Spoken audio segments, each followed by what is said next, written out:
नियंत्रण की सीमा के निर्धारण के लिए नियंत्रण की सीमा के निर्धारण के लिए नियंत्रण की सीमा के निर्धारण के लिए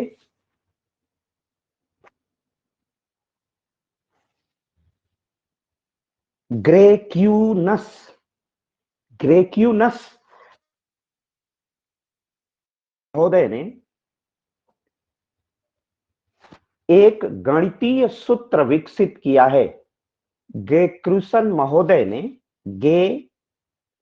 ग्रेक्यूनस महोदय ने एक क्या है ग्रेक्यूनस महोदय ने एक गणितीय सूत्र विकसित किया है।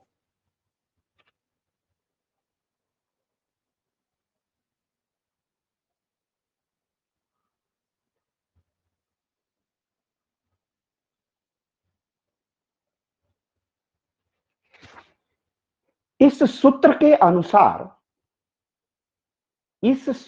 अनुसार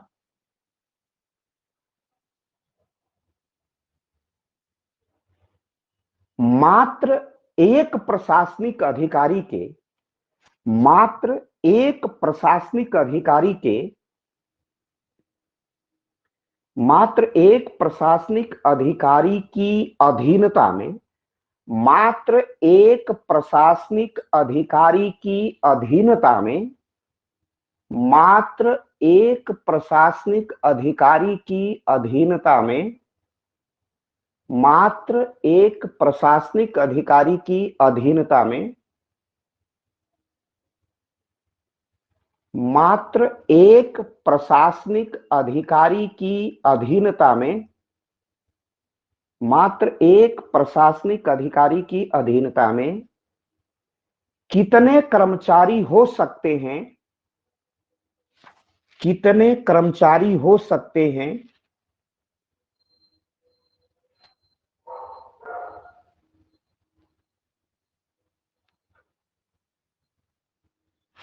मात्र इस आधार पर कितने कर्मचारी हो सकते हैं मात्र इस आधार पर नियंत्रण की सीमा को निर्धारित करना नियंत्रण की सीमा को निर्धारित करना नियंत्रण की सीमा को निर्धारित करना नियंत्रण की सीमा को निर्धारित करना उपयुक्त नहीं होगा नियंत्रण की सीमा को निर्धारित करना उपयुक्त नहीं होगा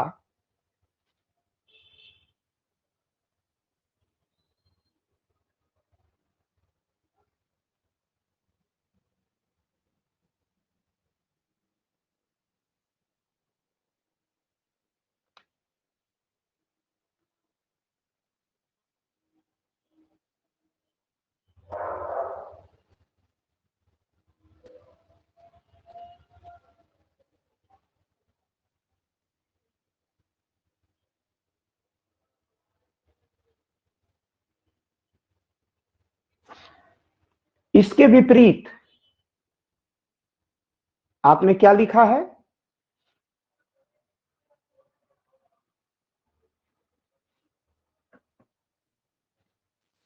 सर, नियंत्रण की सीमा को निर्धारित करना उपयुक्त नहीं होगा।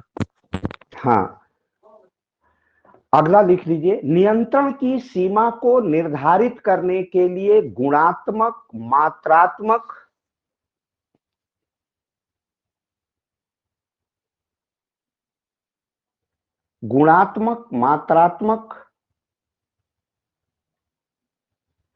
एवं गुणात्मक मात्रात्मक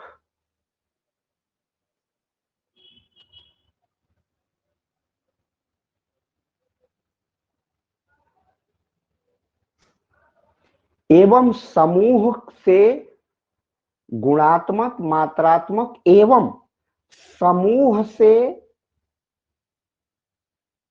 समूह से जुड़ने की क्षमता समूह से जुड़ने की क्षमता एवं समूह से जुड़ने की क्षमता एवं समन्वयकारी तत्वों पर भी निर्भर करता है।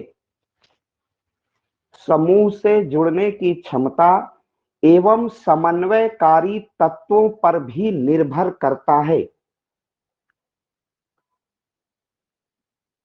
समन्वयकारी तत्वों पर भी निर्भर करता है।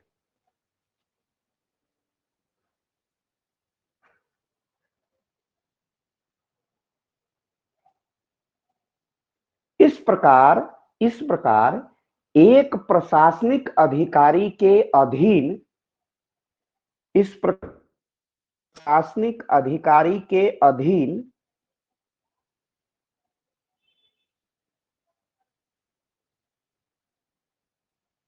गुणात्मक आधार पर गुणात्मक आधार पर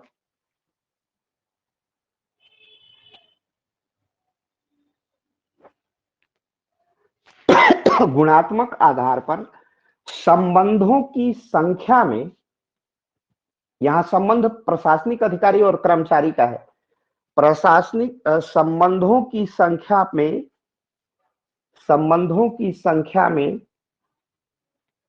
संबंधों की संख्या में वृद्धि भी हो सकती है।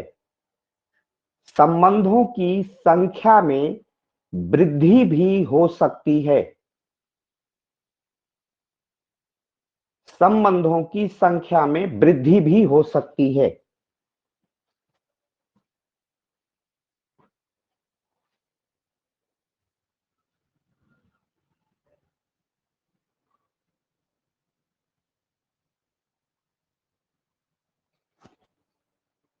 इसको फार्मूले के रूप में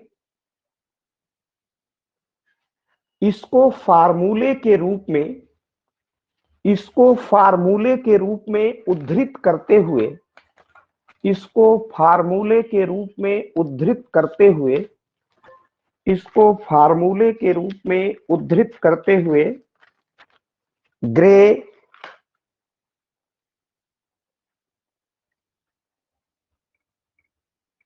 ग्रेक्यूनस महोदय ने ग्रेक्यूनस महोदय ने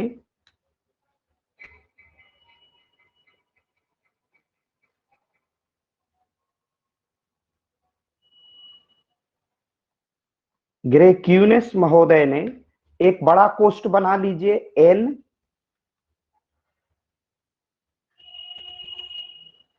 एन एन अंग्रेजी का एन, एन फॉर नीट, बड़ा कोष्ठ, उसके बाएं तरफ एन, मैं फोटो भी भेज दूंगा, 2n 2n 2 प्लस प्लस -1 छोटे कोष्ठ में होगा, फिर बड़ा कोष्ठ बंद हो जाएगा। इसको मैं आप तक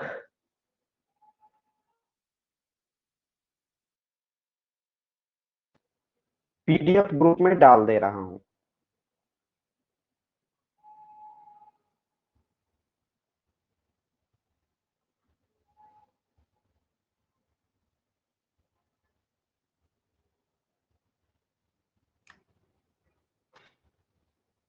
वैसे हर किताब में ये उपलब्ध है, आप उस वहां से भी देख सकते हैं इसको।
बेटा किसी का वो ऑन है, आप ऑफ कर लीजिए उसको।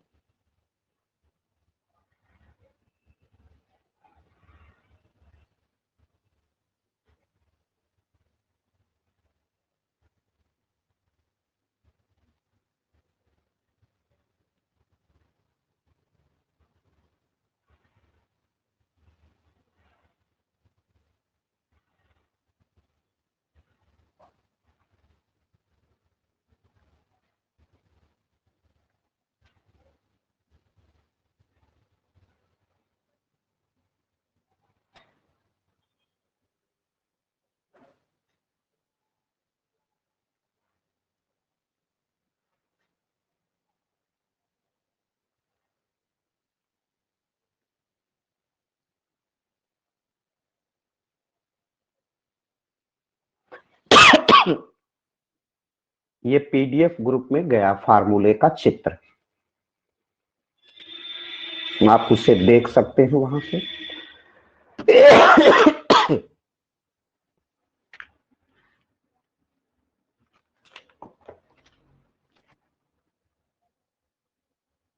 अपने अध्ययन के आधार पर ग्रेक्यूनस ने संबंधों की संख्या की गणना के लिए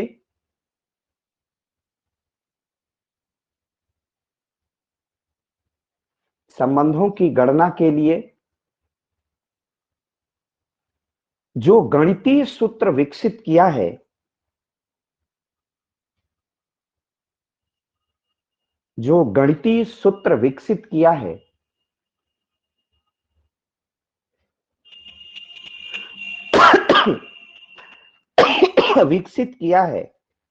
इसमें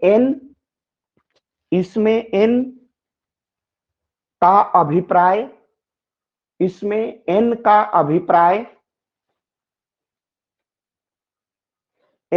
अभिप्राय अधीनस्थों की संख्या है।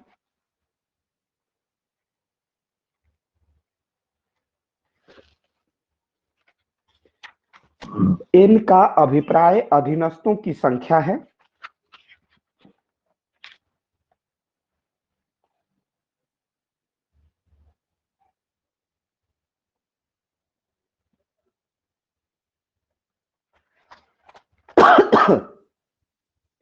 n का अभिप्राय अधीनस्थों की संख्या है।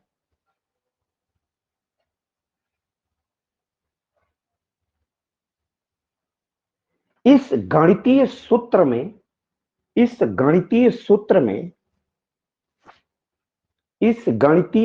में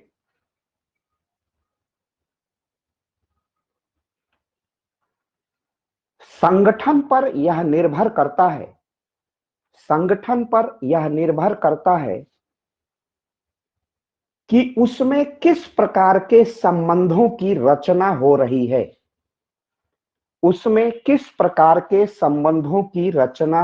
है।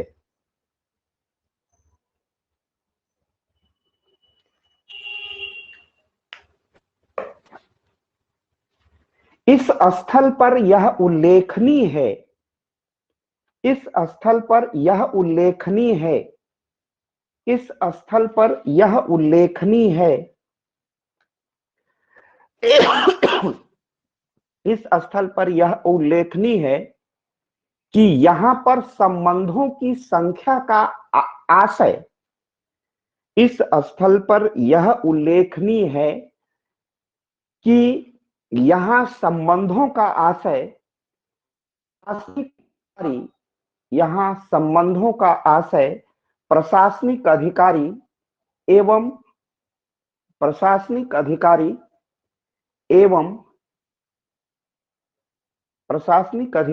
एवं कर्मचारी के मध्य का संबंध है। प्रशासनिक अधिकारी एवं कर्मचारी के मध्य का संबंध है।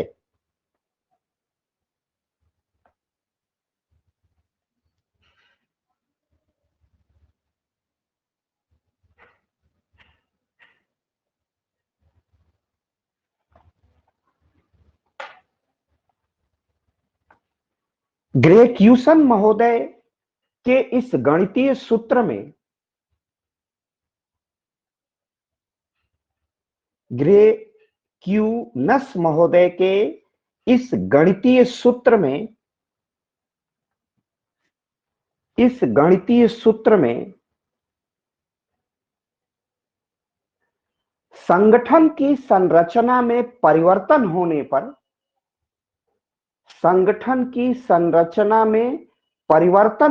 पर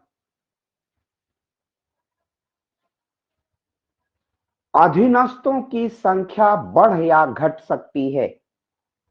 अधीनस्थों की संख्या बढ़ या घट सकती है।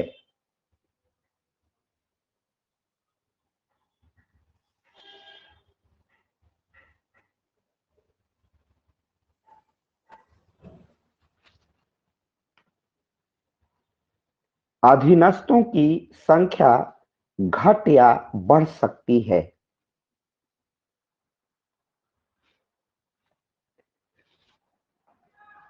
सरल शब्दों में कहें या आसान शब्दों में कहें, सरल शब्दों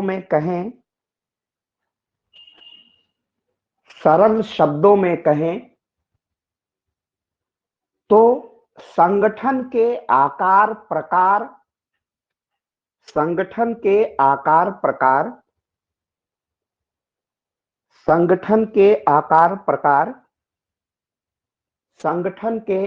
प्रकार उसकी प्रकृति माने स्वभाव, उसकी प्रकृति नेचर, स्वभाव, उसकी प्रकृति के अनुसार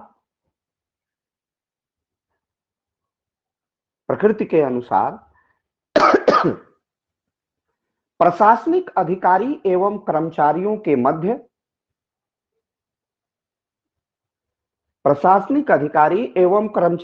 मध्य नियंत्रण की सीमा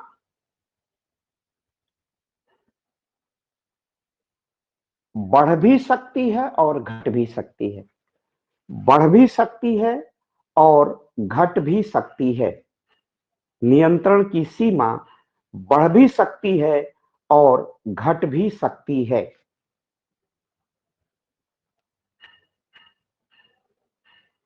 बढ़ भी सकती है और घट भी सकती है। बढ़ भी सकती है और घट भी सकती है। एग्जैक्टली आलोक कुमार ने फार्मूले को बहुत ठीक ढंग से लिखा है। गुड। घट भी सकती है और बढ़ भी सकती है। इसमें n कर्मचारियों की संख्या, अब इसको समझने की जरूरत है। वैसे तो ग्रेक्यूनस महोदय ने कहा कि हम बहुत जटिलता को सरल करने के लिए, एक कठिन को आसान बनाने के लिए हमने गणितीय सूत्र दिया है। n कर्मचारियों की संख्या है। आप गणितीय सूत्र जानते हैं, जो थोड़ा बहुत अलजेब्रा का अध्ययन किए हैं वो जानते हैं, या नहीं भी किए हैं तो मैं बहुत सामान्य सी बात बताता हूं। अगर 2n है और नीचे भी अपान 2n है प्लस n-1 है और बाएं तरफ अगर कुछ नहीं है तो कर्मचारियों की संख्या ये गुणात्मक, उसमें गुणा हो जाएगा, इनटू हो जाएगा। गणित का ये सूत्र है कि जब दो संख्या के बीच किसी प्रकार का प्रतीक चिन्ह नहीं होता तो उसमें गुणात्मक वृद्धि होती है, उसमें अर्थात बड़े सरल शब्दों में उसमें गुणा कर दिया जाता है। अब इसने सूत्र तो कहा कि हमने जटिलता को आसान करने के लिए किया है, लेकिन ग्रीक्यूनस महोदय के सूत्र ने स्वयं जटिलता बढ़ा दी है। अब इन गणितीय सूत्रों को, ग्रेक्यूनस के गणितीय सूत्रों पर मत जाइए, ये सीधा समझिए कि ग्रेक्यूनस कहना चाहते हैं, क्यूनस महोदय कहना क्या चाहते हैं कि अगर कोई संगठन है और उसमें काम करने वाला प्रशासनिक अधिकारी है, अगर उसमें शक्ति ज्यादा है, सामर्थ्य ज्यादा है, सामर्थ्य और शक्ति माने नियंत्रण करने की शक्ति, समन्वय करने की शक्ति, तो मान लीजिए उसके आगे 20 कर्मचारी हैं, बाएं हाथ में 20 कर्मचारी काम कर रहे हैं, दाहिने हाथ, बिल्कुल आसान मैं करके बता रहा हूं, लेफ्ट भी 20, राइट भी 20, सामने भी 20 कर्मचारियों को आसानी से नियंत्रित कर लेता है। सब पर अपने व्यवहार का, अच्छे व्यवहार का, अच्छे प्रशासक की छाप छोड़ देता है, सबके दुख सुख में सम्मिलित हो जाता है। और पीछे भी, पीछे की तरफ 20, तो कितना हो गया, 20 चौका 20, 20 इंटू 4, 80 हो गया ना। तो इतने कर्मचारियों पर वो नियंत्रण स्थापित कर सकता है। अगर उसमें सामर्थ्य नहीं है तब ऐसी परिस्थितियों में वो केवल आगे के 10 लोगों का नियंत्रण कर सकता है, अन्यथा नियंत्रण नहीं कर सकता है। अगर उसमें समन्वय का गुण नहीं है, अपने कर्मचारियों को उचित आदेश देने की क्षमता नहीं, वैसा आदेश कठोर दे रहा है जिसका पालन करना संभव नहीं है, तो ये संभव नहीं हो पाएगा। कि तब हमको निष्कर्ष निकालना पड़ेगा कि एक प्रशासनिक अधिकारी के अंडर में सुपरविजन में उसके अंदर काम करने वाले, बेहतर ढंग से काम करने वाले कर्मचारियों की संख्या 12 हो सकती है, या हम अधिकतर 15 से या 20 कर सकते हैं। लेकिन प्रशासक अगर बुद्धिमान है, विनम्र है, सदा सही है, उसका व्यवहार अच्छा है, वह अपने कर्मचारियों के साथ बड़ा गुड बिहेव करता है, तब ऐसी परिस्थिति में वो 20 आगे भी संभाल देगा, बाएं भी, दाहिने भी, पीछे भी, और सबसे काम करा लेगा, और प्रॉफिट भी ज्यादा देगा, प्रॉफिट ओरिएंटेड होगा, लाभ आधारित होगा, और वह सर्वाधिक उपयुक्त कार्य कर सकता है। तो ये कुल मिलाकर के ये जो गणितीय फार्मूला दिया गया है यही है। इन्होंने कहा कि यह निर्भर करेगा प्रशासनिक अधिकारी की क्षमता पर, और वो किस प्रकार का संगठन है, किस प्रकार का संगठन है जहां अधिक से अधिक कर्मचारियों पर नियंत्रण एक प्रशासनिक अधिकारी कर सकता है। अगर आप लोगों ने देखा हो, ये तो एक फार्मूला है, लेकिन आपने देखा होगा कि अगर व्यक्तिगत कोई आईएएस अधिकारी या पीसीएस अधिकारी या आईपीएस अधिकारी, पीपीएस अधिकारी, या नीचे का ही कोई अधिकारी, तहसीलदार, अगर वो ईमानदार है, कर्तव्यनिष्ठ है, सबको मिलकर के उसमें कर्मचारियों से समन्वय करने का गुण है, तो वह एक विद्यालय का प्रिंसिपल भी अगर चतुर है, अगर उसमें सामर्थ्य है, तो वो हर टीचर से अनुरोध करके बच्चों के लिए अच्छी शिक्षा का प्रबंधन कर सकता है। यह संगठन पर, उसकी संरचना पर, कितने उसमें स्ट्रेंथ के अध्यापक, जैसे एक अध्यापक पर 200-200, 400-400 बच्चे हो जाएंगे, तो वहां उन पर वह प्रशासनिक अधिकारी अपने कर्मचारियों को निर्देश देकर नियंत्रण की सीमा को नहीं बढ़ा सकता है। लेकिन कल्पना करिए, अगर एक अच्छा प्रिंसिपल है, एक अच्छा प्रशासक है, तो मैं क्या करता, अगर मैं प्राचार्य होता तो मैं क्या करता कि जिसमें संख्या ज्यादा है वहां बिल्कुल मैं देता ब्लैक बोर्ड की जगह पर वहां मैं व्हाइट बोर्ड उपलब्ध कराता, माइक उपलब्ध कराता, पीपीटी के लिए प्रबंधन कराता कि बच्चे को पूरी तरह फिगर करके दिखा सके, पावर पॉइंट प्रेजेंटेशन हो सके, और बच्चा एक एक चीज बड़ी सावधानी से देख सके, एक एक क्रम से। और अगर अध्यापक पढ़ा रहा है तो उसकी आवाज प्रत्येक छात्र तक पहुंच सके, एक माइक का प्रबंधन होगा, और अच्छी हर जगह, हर तरफ माइक लगे होंगे, छोटे छोटे स्पीकर। तो अगर संख्या भी बढ़ेगी तो क्या उस अध्यापक की आवाज हर विद्यार्थी तक नहीं पहुंच पाएगी? यही बात, एकदम ये सटीक उदाहरण, यही बात समझाने का प्रयास कर रहे हैं। तो यह संगठन पर निर्भर करता है, पढ़ाने वाले की रोचकता पर निर्भर करता है, पढ़ाने वाले की नैतिक मर्यादा पर भी ज्यादा निर्भर करता है कि वह कितने बच्चों तक अपनी बात को सावधानी पूर्वक, निष्ठा पूर्वक लेके जाता है। यही इनके ग्रेक्यूनस महोदय के फार्मूले का अर्थ है। यद्यपि उन्होंने जटिल बताया, लेकिन दो बातें उसने बड़ी बड़ी बहुत अच्छी कही, मात्रात्मकता, गुणात्मकता। उसमें मात्रा कितनी हो ये तो ठीक है, कहा गया कि जितने कम एक प्रशासनिक अधिकारी के अंडर में कि जितने कम कर्मचारी होंगे तो नियंत्रण करना बहुत सरल होगा, आसान होगा, और वहां पर लाभ अधिक होगा, कर्मचारी अधिक से अधिक कार्य करेंगे। ये एक सामान्य सा फार्मूला है। लेकिन अगर संगठन में समन्वय है, गुणात्मकता है, कार्य क्षमता है तो वह आड़े तिरछे आगे पीछे हर प्रकार के कर्मचारियों पर नियंत्रण कर सकता है। अब एक स्कूल की बात मैंने समझाई कि अगर माइक उपलब्ध करा दिया जाए, इकोलॉजी दिया जाए, परिवेश और पर्यावरण बढ़िया दिया जाए, अगर वह बीए थर्ड ईयर की क्लास चल रही है, पॉलिटिकल साइंस की चल रही है क्लास और थर्ड पेपर है, तो वर्ल्ड का नक्शा मैपिंग होनी चाहिए कि हम वारसा पैक्ट पर बात करें तो वारसा में उस समय देश कौन कौन सम्मिलित थे। Second world war, cold war पढ़ रहे हैं तो कोल्ड वर्ल्ड वार में कौन कौन देश एक दूसरे के विपरीत थे और ये कौन कौन अपने को मित्र बता रहे थे।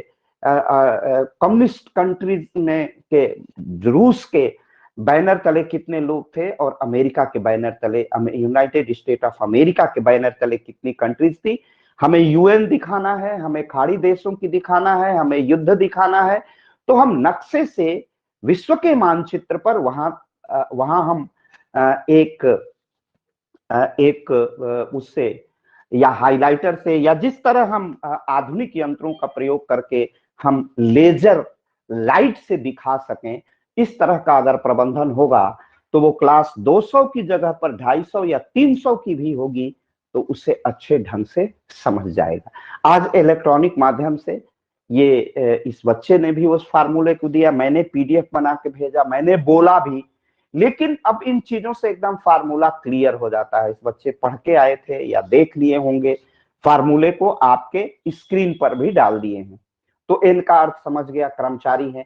और ये पूरी सांगठनिक संरचना है, बड़ा जो कोष्ठ है वो संगठन को डिनोट करता है, संगठन को बताता है, इन कर्मचारियों की संख्या अधीनता बताता है। और ये पूरा फार्मूला गणित इंटू के माध्यम से, गुणा के माध्यम से कार्य क्षमता और कर्मचारियों, एक प्रशासनिक अधिकारी और कर्मचारी, कितने कार्मिकों कर्मचारियों के बीच संबंध हो सकता है, आड़े तिरछे आगे पीछे, जैसे 4 दिशाएं हैं, फिर 4 दिशाओं के 4 कोण हैं, इन 4 कोणों से कितना हो गया, 8 हो गया, फिर धरती और आसमान, तो ये 10 दिशाएं हो गई। इन 10 दिशाओं में आप कैसे कर्मचारियों को नियंत्रित कर सकते हैं यह संगठन के स्वभाव, उसका नेतृत्व करने वाले पर निर्भर करता है कि वह कितने लोगों को अपने नियंत्रण में लग लेता है। सामान्य सिद्धांत यह है कि एक प्रशासनिक अधिकारी के अधीनता में अगर जितने कम कर्मचारी होंगे वह उतना ही उपयुक्त होगा। पैराग्राफ चेंज करके लिखना शुरू कर दीजिए। ग्रेक्यूनस महोदय का फार्मूला, गणितीय सूत्र, ग्रेक्यूनस महोदय का गणितीय सूत्र, ग्रेक्यूनस महोदय का गणितीय सूत्र, यद्यपि कि गणितीय सूत्र, यद्यपि कि प्रशासनिक अधिकारी और कर्मचारी के मध्य नियंत्रण की सीमा को निर्धारित करने के लिए, नियंत्रण की सीमा को निर्धारित करने के लिए निर्धारित करने के लिए एक सहज, एक सरल सिद्धांत बनाया गया था।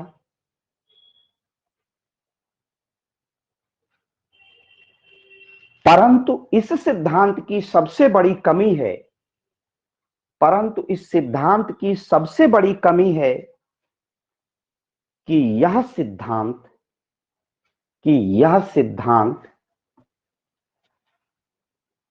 इस सिद्धांत की सबसे बड़ी कमी है कि यह सिद्धांत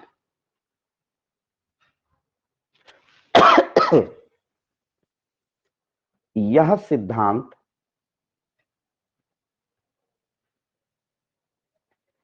प्रशासनिक अधिकारी के अधीन, प्रशासनिक अधिकारी के अधीन, प्रशासनिक अधिकारी के अधीन कार्य करने वाले, प्रशासनिक अधिकारी के अधीन कार्य करने वाले, प्रशासनिक अधिकारी के अधीन कार्य करने वाले कर्मचारियों की एक निश्चित संख्या का निर्धारण नहीं कर पाता है। एक निश्चित संख्या का निर्धारण नहीं कर पाता है।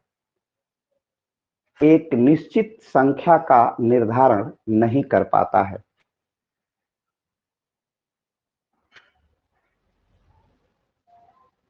एक निश्चित संख्या का निर्धारण नहीं कर पाता है। ग्रेक्यूनस महोदय के सूत्र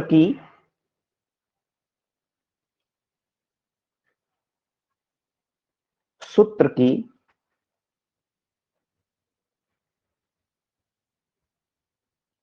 यह गंभीर त्रुटि है। सूत्र की यह गंभीर त्रुटि है। सूत्र की यह गणितीय सूत्र की यह गंभीर त्रुटि है। ये आलोचना है कि यह निर्धारित नहीं कर पाता। ग्रेक्यूनस महोदय के गणितीय सूत्र की ग्रेक्यूनस महोदय के गणितीय सूत्र की इस आधार पर भी आलोचना की जाती है। ग्रेक्यूनस महोदय के गणितीय सूत्र की इस आधार पर भी आलोचना की जाती है। इस आधार पर भी आलोचना की जाती है। इस आधार पर भी आलोचना की जाती है कि इसने नियंत्रण की सीमा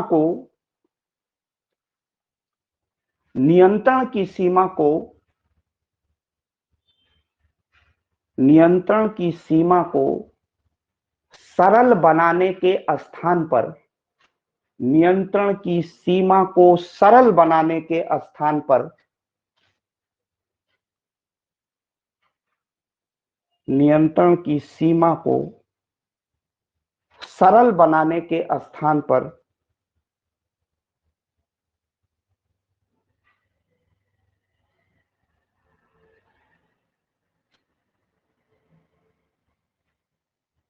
जटिल बना दिया है।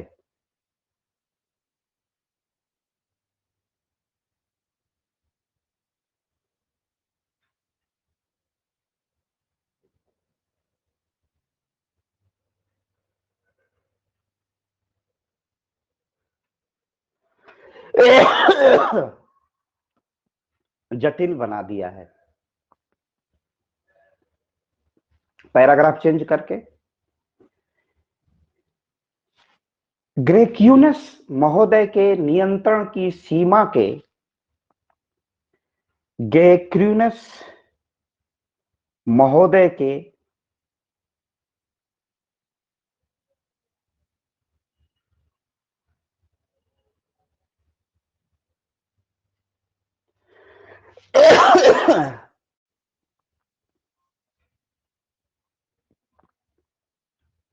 ग्रेक्यूनस महोदय के नियंत्रण की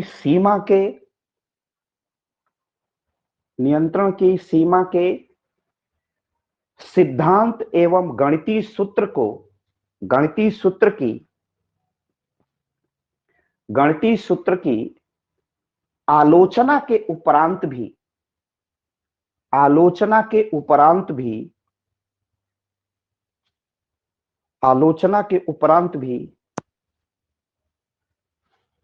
के उपरांत भी अपना विशिष्ट महत्व है। आलोचना के उपरांत भी अपना विशिष्ट महत्व है। आलोचना के उपरांत भी अपना विशिष्ट महत्व है। आलोचना के उपरांत भी अपना विशिष्ट महत्व है। आलोचना के उपरांत भी अपना विशिष्ट महत्व है।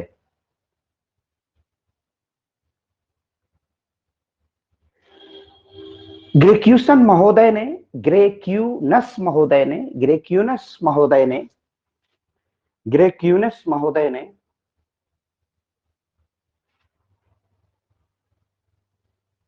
नियंत्रण की सीमा को मात्रात्मक के साथ गुणात्मक बनाकर मात्रात्मक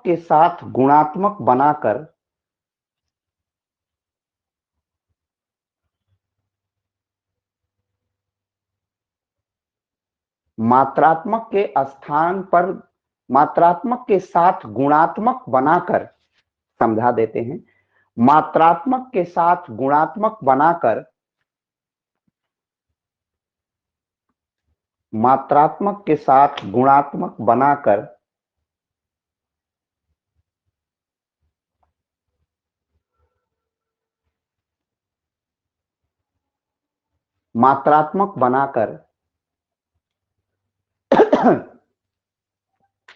नियंत्रण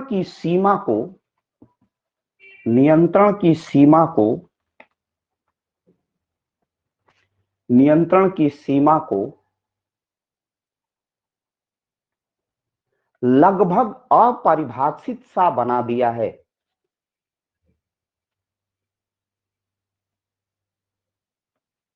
लगभग अपरिभाषित सा बना दिया है।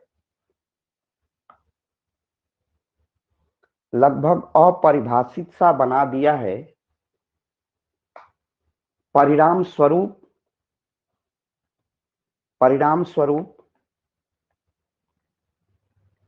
यदि संगठन में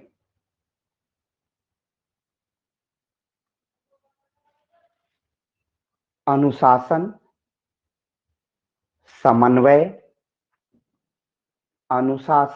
समन्वय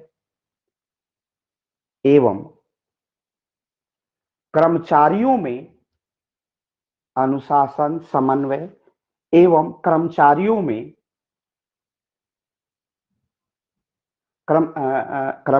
को अभिप्रेरित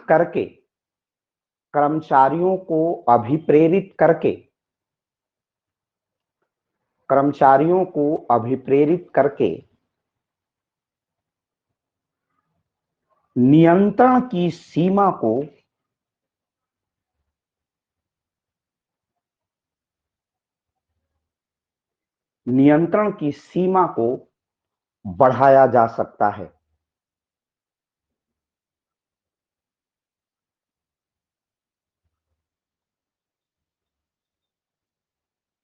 अद्यतन माने आज की, रिसेंटली अद्यतन प्रशासनिक व्यवस्था में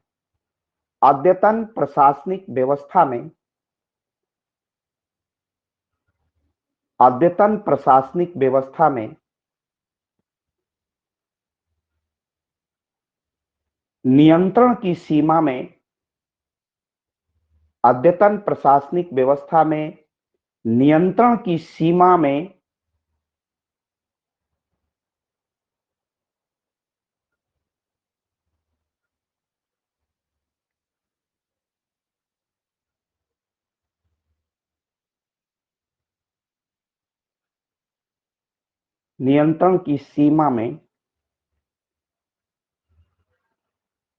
निरंतरता में वृद्धि हुई है। निरंतरता में वृद्धि हुई है।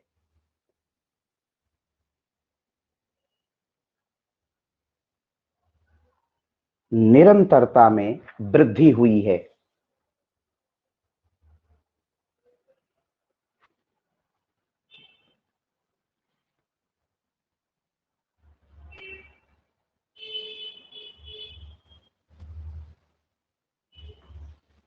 परिणाम स्वरूप परिणाम स्वरूप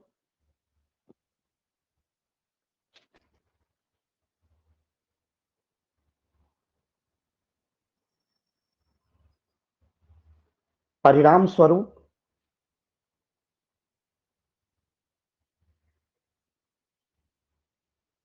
परिणाम स्वरूप समन्वय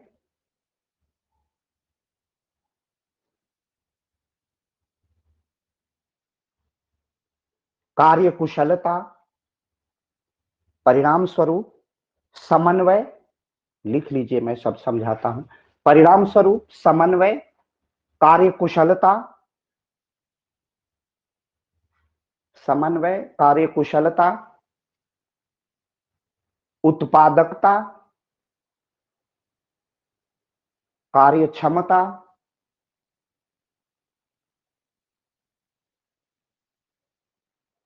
के तत्वों को विकसित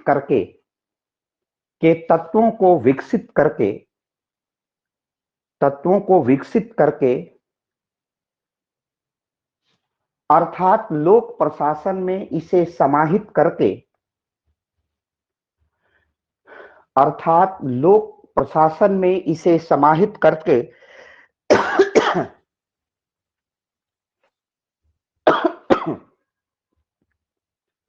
नियंत्रण की सीमा को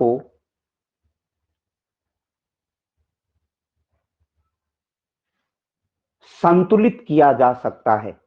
नियंत्रण की सीमा को संतुलित किया जा सकता है। इसी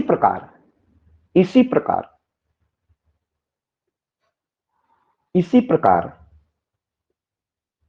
समानज्ञ एवं विशेषज्ञ, जर्नलिस्ट, विशेषज्ञ स्पेशलिस्ट, इसी प्रकार समानज्ञ एवं विशेषज्ञों के मध्य उचित समन्वय के आधार पर नियंत्रण की सीमा को शांत हो जाइए, संतुलित एवं प्रासंगिक बनाया जा सकता है।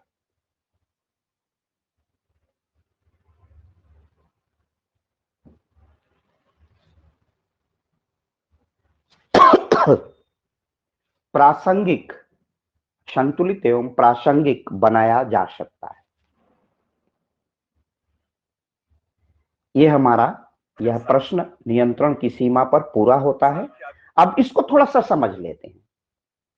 देखिए, अभी आगे पढ़ना है विशेषज्ञ और सामान्य, वो 5वीं यूनिट में हम लोग पहुंचेंगे। तो सामान्य वर्सेस विशेषज्ञ, जैसे डॉक्टर विशेषज्ञ है, इंजीनियर विशेषज्ञ है, वैज्ञानिक विशेषज्ञ है, और आईएएस अधिकारी, आईपीएस अधिकारी, पीसीएस अधिकारी यह सामान्य है, जर्नलिस्ट है। वो फिजिक्स भी पढ़ के आईएएस बना है, वह आर्ट, साइंस, संस्कृत और साहित्य पढ़ के भी आईएएस बना है। और विशेषज्ञ में वो केवल और केवल साइंस पढ़ा है, टेक्नोलॉजी पढ़ा है, टेक्नोक्रेट है। तो अगर हम प्रशासन में इन दोनों को समन्वित कर लें, हम लोग थोड़ा सा सामान्य भी, जहां डॉक्टरों की आवश्यकता है वहां डॉक्टर ही काम करेंगे। अगर चिकित्सा के क्षेत्र का प्रशासन करना है तो हमें क्या करना चाहिए, थोड़ा सा प्रशासन में चिकित्सक लोगों को भी महत्व देना चाहिए, और दिया ही गया है। जिले का जो बड़ा चिकित्सा अधिकारी होता है वो एमबीबीएस ही होता है, सीएमओ जिसे कहते हैं, चीफ मेडिकल अफसर। तो ये जो अधिकारी होते हैं, अगर इनको मालूम है कि डेंगू में कौन सी दवाई चलेगी, जीका वायरस के लिए क्या निदान हो सकता है, क्या सुरक्षा हो सकता है, ये सामान्य जर्नलिस्ट नहीं जान सकते हैं। तो उन प्रशासन में उनका भी सहयोग हो।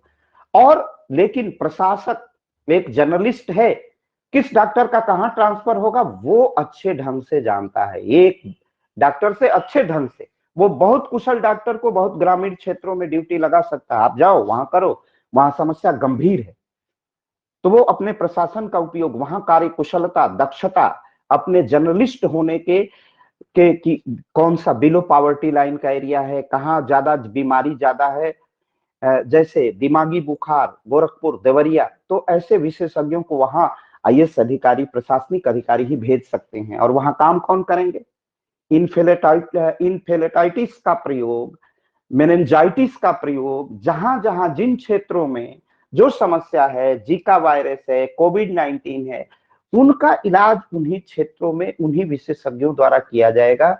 उनकी नियुक्ति प्रतिनियुक्ति जर्नलिस्ट करेगा, लेकिन उसमें उसका प्रशासन, अगर डॉक्टर को हम प्रशासक नहीं बनाएंगे तो किस डॉक्टर का वो प्रयोग कहां करेगा, इसका निर्धारण एक आईएएस अधिकारी नहीं कर सकता। वो टीम वर्क के साथ उस एरिया में अधिक से अधिक डॉक्टरों को, मेनिंजाइटिस हुआ है तो उसमें किस डॉक्टर का सहयोग की ज्यादा आवश्यकता है, उसके साथ क्या हृदय रोग के विशेषज्ञ की भी आवश्यकता है, उसमें हार्ट की भी कुछ डिजीज हो जाती है, तो ये वही जानते हैं विशेषज्ञ। तो हमें विशेषज्ञ और सामान्य भी करें। तो अगर एक डॉक्टर है तो वह अनेक डॉक्टरों पर नियंत्रण कर सकता है। तो यहां देखिए, नियंत्रण की सीमा एक प्रशासनिक अधिकारी और उसके अधीन काम करने वालों के जो नियंत्रण होगी उसकी सीमा का विस्तार हो जाएगा। एक जिले का एसएसपी अपने कितने जनपदों, कितने कांस्टेबल, कितने होमगार्ड्स पर, संख्या बहुत ज्यादा है, लेकिन अगर वो तेज है, वो तेज तर्रार है, उसमें घटना अपने विधि और संविधान को लागू कराने की सामर्थ्य है, उसे संविधान की समझ है, उसे प्रशासन का कौशल मालूम है, तो वो कुशलता पूर्वक प्रशासन कर लेगा। तो ये जरूरी है कि हम केवल नियंत्रण की सीमा ही निर्धारण न करें, बल्कि इन कई प्रशासनिक तत्वों को, सामान्य और विशेषज्ञ को आपस में मिला दीजिए, तालमेल कर दीजिए।